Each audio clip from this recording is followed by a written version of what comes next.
Hi, welcome back to Beyond the Cards. And today it's my special pleasure to have my soul sister, Sabina Espinet. I'm going to put your last name in there, Todd, uh, joining us. Welcome, Sabina. Hi, thank you so much for having me. I'm so excited to talk to you. Great to see you. Happy New Year. I'm glad that we could do this. This is Yeah, it's such a pleasure. I'm going to read a little bit about you that actually you sent to me, and then okay. we'll just embellish on that. Okay. So Sabina is a mixed media artist originally from South America, and she's currently based in Colorado. She's illustrated 4-card decks for U.S. games, beginning with Mudras for Awakening the Energy Body, Right. and contributed art for the collaborative Pride Tarot deck. We'll talk Yeah. about that. Her painting explores the many ways we connect to the divine. So welcome, Sabina. And I love that. I love that statement, the many ways that we connect to the divine. Yeah. And I think that's probably how we found each other. Absolutely. I think it was meant to be. Our connection is so special. And I think that's the thread that runs through both of our work. I think when I read your writing, I'm always just like so moved. And I think we just mesh so well together. I think that's part of it. I love it. And I feel the same way. So that's so true. And what I wanted to ask before I talk about how we connected, because I think it's cool. It was very synchronistic and Yeah. quick match, was how did you get started, doing your art, specifically painting, but everything else? How did it all start for you? I mean, I've always been a creative person all my life, but I went to art school. I got an art degree, fine arts degree in painting. And I also got a graphic design degree after that. And, it's been sort of a non-traditional route, which I think is kind of perfect for me and my family. I think we're just non-traditional people, but and I've tried several different avenues and until I found the right fit. And especially once my kids got a little bit older and I had time to do more experimenting and exploring.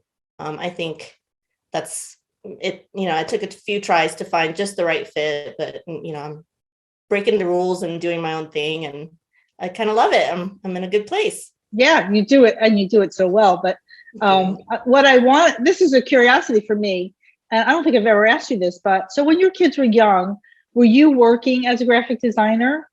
I was at that. So graphic design kind of allowed me that flexibility when they were little to do, be able to go pick them up from school at odd hours or, school holidays or whatever. And I wasn't painting as much. I was doing it more sort of recreationally at that point, just because I don't know if this is just my Pisces thing, but when I get consumed with creativity, I kind of dive in, and it takes up a lot of my emotional headspace. So I think that was a perfect avenue to do the graphic design while they were little. And as they got older, I was able to put more and more time back into my painting. So that's yeah, I mean, it makes perfect sense, to have kind of like a more, I'm going to say, commercial kind of way to be creative and to work when you have the time to work versus, working on, a painting or doing that kind of stuff, which, needs more space anyhow. Yeah, I know that. absolutely. And it's got its risks and, it's not like a steady thing, but it worked for my family and it, allowed me that flexibility and time with my kids when they were little. So that is great. Yeah. So when we first discovered each other, when we first met, it was really from this series of paintings that you did. Right.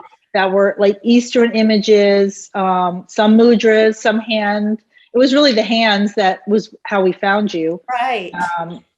So how did that come about? Like, how did you create that series of paintings? Or that was total serendipity as well. I mean, it just, I think that was around the point where I had just started painting more regularly again.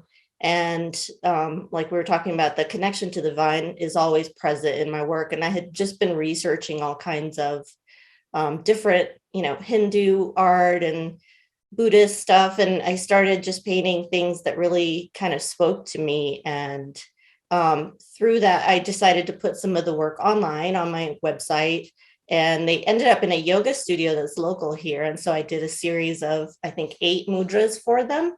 And those are the ones that you and Lynn had seen. And, that's kind of how the spark that brought us all together. It's true. And I'm just going to add to the story a little bit. So on my end, I was, I'll never forget, this was my moment. I was in my office, and we had a mudra deck that we had been distributing for many years. And that publisher of that deck said they may not renew the deck. They were saying it might go out of print. And so we were talking about how we needed a mudra deck. And I heard Lynn down the hall, Lynn, who's like, it's like my angel. She floats in and she espouses some wisdom. And she's like, Alison will write a mudra deck.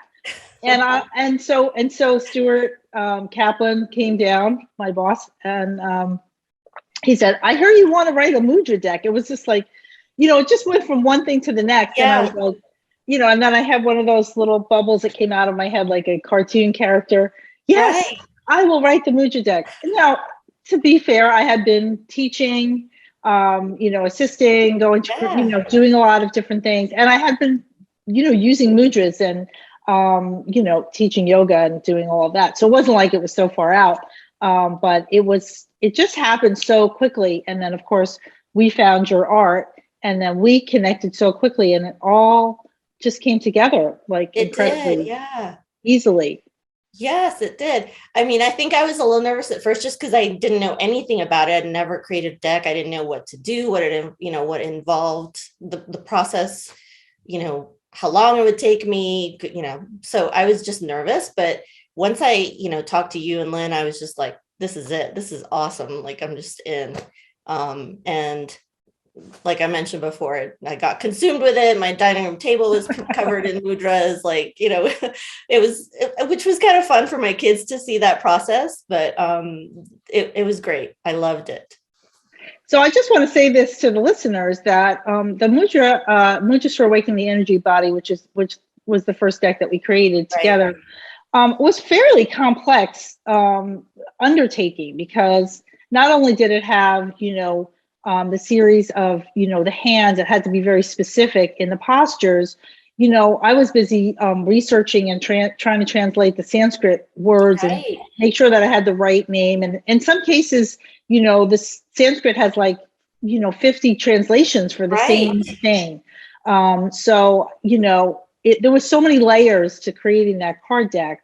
And I think one of the things that I always wanted to think about or ask you about was that you created, what you've done in everything that you've done, is you create this great backdrop where you drop the images into. Can you just talk about that a little bit? Like, what inspired you to?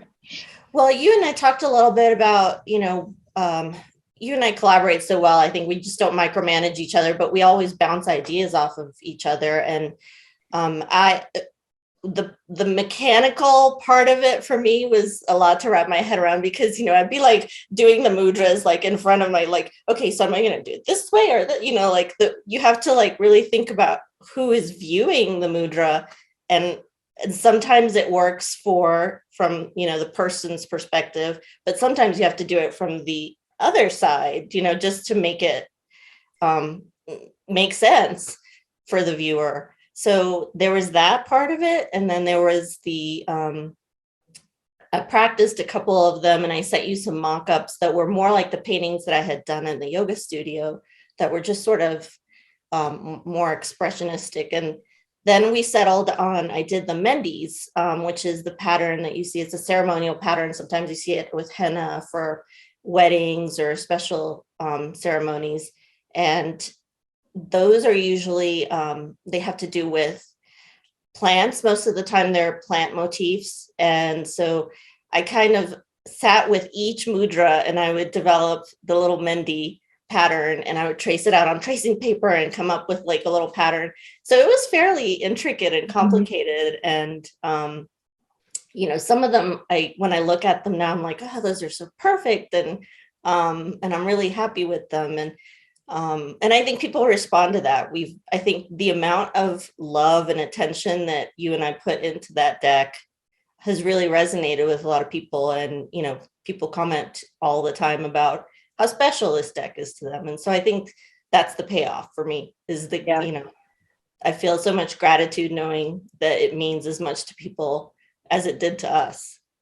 I feel exactly the same way. And I think from my point of view, we settled on it. You were busy painting and creating, and I was procrastinating getting started. And I was like, I have to go to the grocery store. I have to go over here. I have to go do this. I mean, I was literally doing anything I could to not settle down until finally I said, this is it. Monday is going to be my writing day. Right. I don't care what's happening. Mondays, there's nothing else happening on Monday. Monday's a writing day. And literally for 10 weeks in a row, it snowed every Monday. And isn't that amazing? Yeah, the divine stepped in and was like, I got to take over here because she's not moving fast enough. And then once I got into the rhythm of what I was doing, then of course, like your painting, it becomes very immersive. You don't want to stop. You just like, I just want to keep going because you're getting in the flow. And even though it's a very technical, a lot of the things, checking on that, there was a lot of divine energy that I felt like this is a gift to people for empowerment, to empower themselves, and so I'm really proud of it too. And that people are still discovering. Absolutely. We had somebody last week in Kenya, and I was like, Kenya, like how amazing is that? That people are holding these cards in all over the world. That's amazing. It's awesome. It's a gift. What I also wanted to ask you about is, and this comes through every different thing, and I'm going to mention the other decks that you've created. But one of your hallmarks, I think, is the use of brilliant color. Like, I really feel like you are just one of the things whenever I look at any of your paintings, I notice first is the color. What does that say about you, or how do you feel about that? Or I'm not sure what that says about me, but it calls to me. It's like, I don't know if that's just part of my heritage or, I grew up with all those vibrant colors in my travels around South America. And so that to me just really calls to me. And in fact, I've just been recently kind of rethinking about, thinking about what the next direction for my artwork is. And I've been thinking about colors and like, maybe I need to go buy a whole new set of vibrant colors. And, but to me, it's always like really bright. That's just what speaks to me. Yeah. And that's just what I noticed. And I wanted to mention, I think I did mention that you created, is it 2 cards in the Pride Tarot deck? I did, the King of Swords and the 3 of Swords. Yeah. Okay. And that was such an honor to be asked to be a part of that. That's such a meaningful project for me. So yeah, I was really glad to be a part of that. And, for those of you who know tarot, the 3 of Swords is not like the happiest card, but Sabina's 3 of Swords is literally my favorite. I don't have it here. I'm sorry to show you, but visually it's the most beautiful 3 of Swords. Thank you. Yeah, so you put that special kind of color and flavor into that, softening the heartbreak. Yeah. Well, I think it's about heartbreak, but also the that there's a light, when the clouds part, there's some sunshine that comes through. We all have to go through these painful processes and things in our life, but then they pass.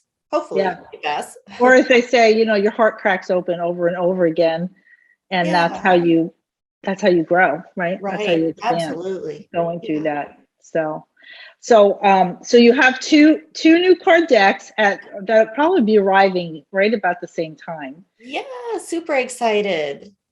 Tell us about your racist deck. Let's see. I have the Camino deck is the coming out in this year sometime, and it's sort of I use the Celtic card deck every day, just for a card pull as part of my daily meditation. And, I just woke up one day after, and I just sort of had this, I guess like download or something, but I just woke up and I was like ready. Like I had the whole deck visualized, like, these images are all so archetypal, but I just thought it would be so interesting to do a card deck from the perspective of my heritage and my experiences in South America. And so that's kind of just the archetypal images that we all carry. But I got to write it, which was a huge deal. I was, when I pitched it to US Games, I asked that you write it. And they were like, we think you should write it. And I was like, no, I was so uncomfortable with that. And then, you and I talked, and Lynn and I talked, and I was like, all right, I'm going to do this. And then just step out of my comfort zone. And it was uncomfortable, and I'm super, like nervous about it, but I did it. And again, taking some risks and just putting myself out there. And it's, part of the process, but I feel really proud of it. So I'm excited about that. And I'm so excited about our card deck too. Mm-hmm. So I did manage to have some images here from our next card deck together. So this will be our third collaboration, and it's called Auspicious Symbols for Luck and Healing. And so we came together and talked about we were talking about symbols. We just kept coming back to it, right? We had like a Pinterest board of symbols. Yeah, and stuff. We were like, we need a deck about symbols, and how the symbols are so important. Sometimes you just need, you need to flip the coin, or you pull a card, or you see something. I mean, I have a whole collection on my little altar in my bedroom of little charms and things I found in different places. I have some behind me. Yeah, like peace signs and like a little sun, and just things I found like in the street or in different places that I'm like, oh my God, this is a message. So, so when we started to talk about this, we were talking about like, traditional symbols from different cultures, but then COVID happened. And so we kind of revamped our focus to include healing, the energy of healing. So, tell me about I'm going to just show this. I just have this, this is just a printout. But so this is the Kuan Yin and the Medicine Buddha, which are two very auspicious healers that are within the deck. But tell us from your point of view what it was like, because there's so many different cultural things represented. Did you have a process about creating that? Well, I think you and I, we just went back and forth a lot. We kind of, like you said in the beginning, it was just symbols that we had talked about, lucky symbols. And then we felt like it needed to go deeper and with the more healing aspect. And so we started bringing in all these cultural, different cultures. So we have like some deities, but also some symbols. And so I think I played around a lot with this deck. And like you said, it was in the beginning of COVID when we really had just signed on to do this. And so I just did a deep dive into that's where I put all my energy. I did so many sketches and so many trial paintings, little studies of different styles. And I just felt like it needed something to ground it in like the more spiritual. Which is why I came up with that kind of cosmos background. And I felt like that really conveyed a little bit more that this was not just about, the symbol itself. This was something more meaningful. And I really just dove into it. That's how I coped with lockdown and COVID in the beginning. And you and I had a different process. And I think that's why we work so well. I'm surrounded by Libras in my life, and you and I would just work perfectly like that. Like you were like, whatever you need to do, you do it. And I just kind of like blinders on, dove in. And that's all I did. Like I did like 52 cards plus all the extras that we didn't use. I was just like in it. And that was my therapy. That was my healing through COVID. And I hope that comes across and helps others too. I think it really will be a meaningful deck. And when I read your writing, I was blown away. So I think it's really going to be a special deck. I loved writing this deck. And what was really interesting for me is that I had to do like the different pieces that went together as a group. So like there's a few Japanese things, or I needed to do that together. Or when I switched over and I was with the Greek images or things like that. It was like a completely different mindset. I had to switch channels. Right. And I couldn't flow from one to the other. I had to just take a break and then go to the next. So it was really interesting writing it, because usually that happens, with different things, because the things I've written are usually have a like little categories for some reason. That's how it works out.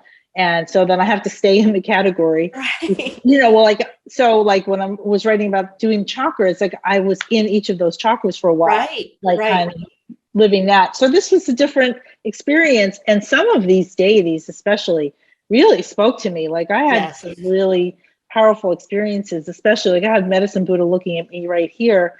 And we're still in this time of Medicine Buddha where we need this healing, of course, with the world health crisis, pandemic going to endemic. But the Medicine Buddha is really about, like the whole overall healing for humanity. And so that was really, really powerful. Of course, Kuan Yin, I'm always have her. She's always standing behind me. So something's flashing right behind me now. It feels like that.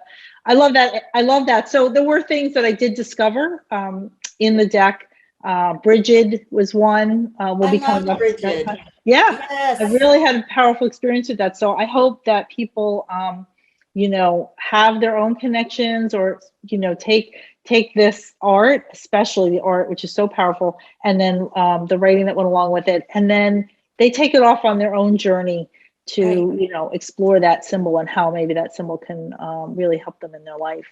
So, and I think you did that with your writing. I felt like you really just left it so, like, you set it up so that people can explore more and learn more. And even I was so impressed, like even with Amabi, the Japanese plague image. Like she's so cute and weird cute. But you gave her such depth and meaning, and I just was really moved by that. Like I feel like some of the symbols seem like they are a little lighter, but you gave them meaning and depth, which is important. I did have to meditate on some of them. I really had to.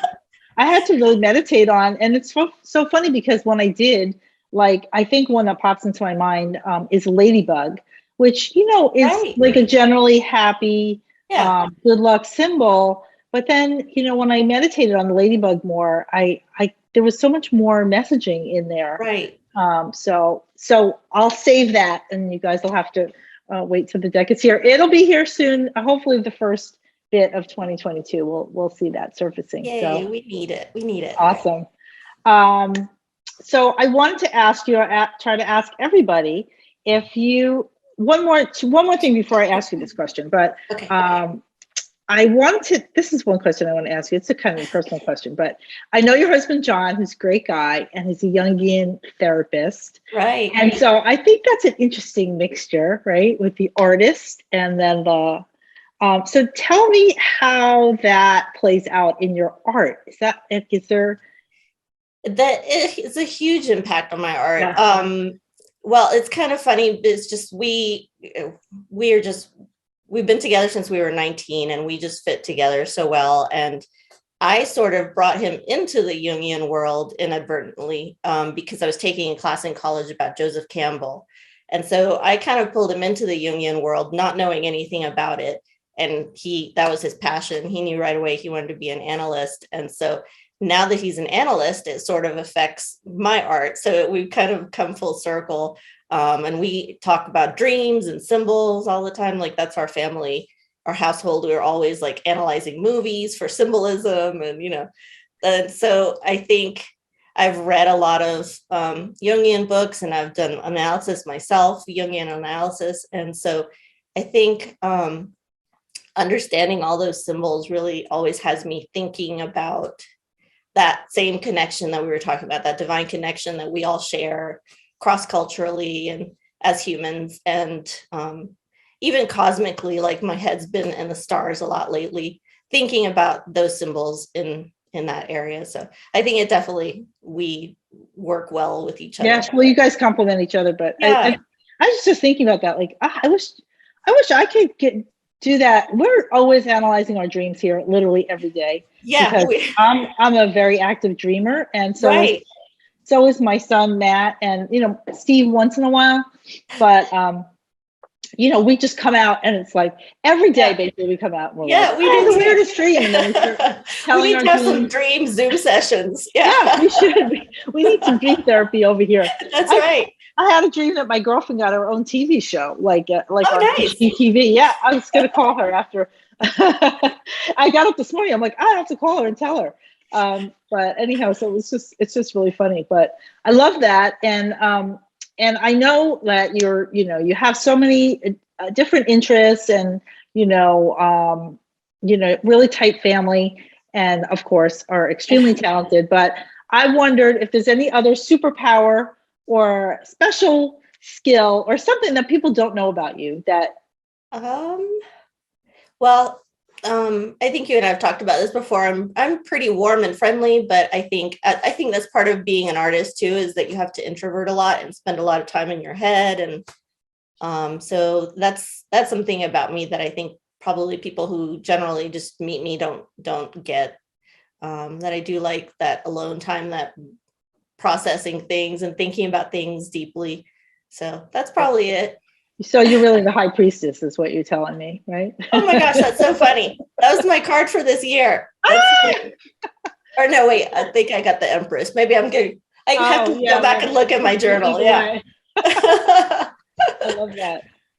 So it's always great. We get to talk a lot. It's great to talk to you on here and to share about this. And always. I'm really excited for both of the new decks that are coming.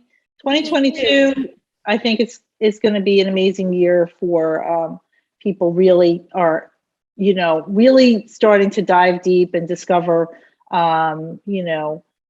symbolism and, of course, intuitive guidance through the cards. So absolutely, I'm thrilled that we're here, and maybe hopefully more to come from our absolutely. I hope so. Yeah.